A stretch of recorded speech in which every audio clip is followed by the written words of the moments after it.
Стана редовност, стана пракса да бидеме на некој начин под канонада од закони по скратена постапка и еден нов момент кога е во прашање оваа влада и парламентарно мнозинство е тоа да се прават даночни реформи на минута до 12 пред почеток на фискална година. Ако пред извесен период, пред 2-3 недели, го имавме тука данокот за личен доход по скратена постапка, денеска го имаме законот за данок на добивка исто така по скратена постапка. А што е по скратена постапка, во архива на Собрание стасан на 20 декември и наместо да се исполнат деловничките услови на Е-парламент да биде ставен во рок од 3 дена, односно на 23 декември, ставен е на Е-парламент на 25 декември. Ден после тоа е изгласано потребата од носење на овој закон по скратена постапка на пленарна седница, а ден после тоа е комисијска расправа за овој закон на која министерот присуствуваше сам, без представници од Министерството за финансии, раководители на сектори, кои што би одговориле на нашите прашања во врска со овој предлог закон. На се што го прашавме министерот, на ништо не ни одговори. Само ни кажуваше од неопходноста да се донесе овој закон, затоа што треба да стапи во сила, затоа што треба да важи за новата фискална 2019 година. Една од најголемите приметби на реалниот сектор е честото менување на законската регулатива и менувањето на законската регулатива преко ноќ. Полна ви беше устата вам, колеги од парламентарното мнозинство, кога бевте опозиција, за носењето на законите по скратената постапка, за честото менување на законската регулатива. Денес тоа го правите не на ист начин, појачано 10 пати повеќе од онаа што го беше пракса во претходното парламентарно мнозинство и власт. Во такви услови, во услови кога компаниите своите планирања ги прават на среднорочна основа, таквото менување на даночната регулатива на 2-3 дена пред почеток на фискалната година носи даночна несигурност. Не случајно денес излезе извештајот на магазинот Forbes, каде што сме паднати од 63 на 68 место според условите за бизнис. Тоа е најдобра потврда кај не носи оваа влада кога се во прашање условите за бизнис. Најниско сме рангирани според корупцијата и владењето на правото на 97 место. Значи, според корупцијата и владењето на правото сме најниско рангирани и заради тоа сме и слободите на граѓанинот и заради тоа сме паднати за цели 5 места според магазинот Forbes, според условите за бизнис. Ваквите постапки, ваквото носење на закони по скратена постапка, без консултација со засегнатите страни, без консултација со реалниот сектор за кого што се однесуваат овие измени, ќе не носат уште подоле.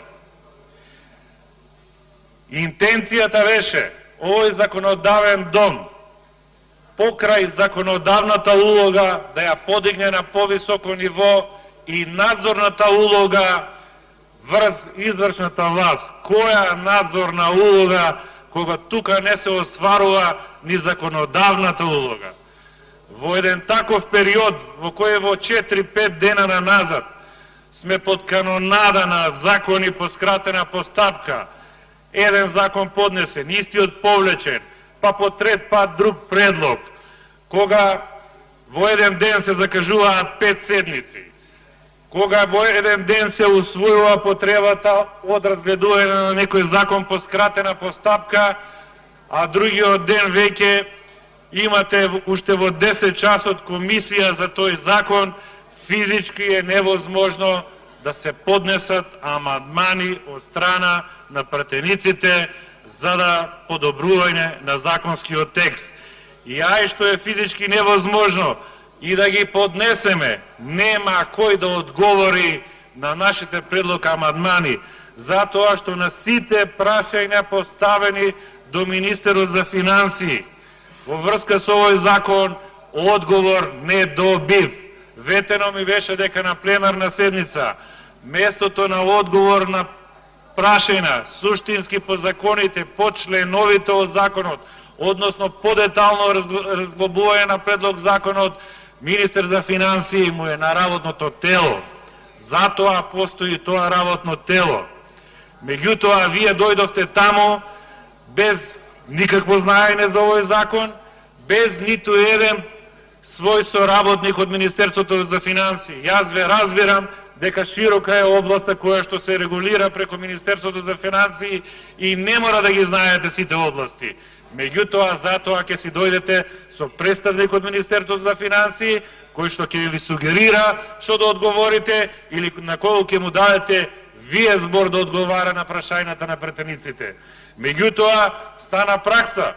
Го прашуваш министерот за земјоделие на пратенички прашања за бостанот и за, не знам, и за кромидот, тој ти одговара 10 минути за тутунот. Ама така детално ти одговара до количини откупени, до субвенции исплатени, до денар, до транши, како се пратени парите, ама ништо за тоа што го прашуваш. Вчера колегата Илија Димовски го прашува министерот за финансии за фискалните импликации, конкретно од данокот на личен доход 18% за лицата над 90.000 денари примања. Излегува тука графикони, табели, фискални импликации од воведување на стапка за, не знам, данок на капитални добивки, на игри на среќа, ама ништо за тоа што го праша. Која е законодавна улога ние имаме ние како пратеници, па и дозгоре надзорна улога да имаме ние. Катастрофа е ова. 5 седмици на кои 99% се точки на дневен ред по скратена постапка. Катастрофа е ова. И сега да го прашуваш, не знам, 3-4 прашања да не добиеш одговор. Не знам, не ли се срамите како извршна власт, како парламентарно мнозинство, да не одговарате на прашањата? Не ли се срамите да не доаѓате неспремни на работни тела? Сега пак ли да зборам по тие прашања? Катастрофа е ова. Дополнително, на 3 дена пред почеток на фискална година, вие правите даночна реформа. Даночна реформа не се само стапки покачување, даночна реформа се и проширување на даночна основица. Или ќе ми кажете 903 или 93 како бил донесен, не знам, законот за пропорционално одоночување. Да, и во 2 сата, во рок од 2 сата да беше донесен, ама тој закон значеше намалување на даночниот товар. Ама недозволиво е зголемување на даночниот товар да го правите по скратена постапка и да го правите на 3 дена пред почеток на фискална година. Не на 68, на 168 според услови за бизнес ќе паднаме. Благодарам.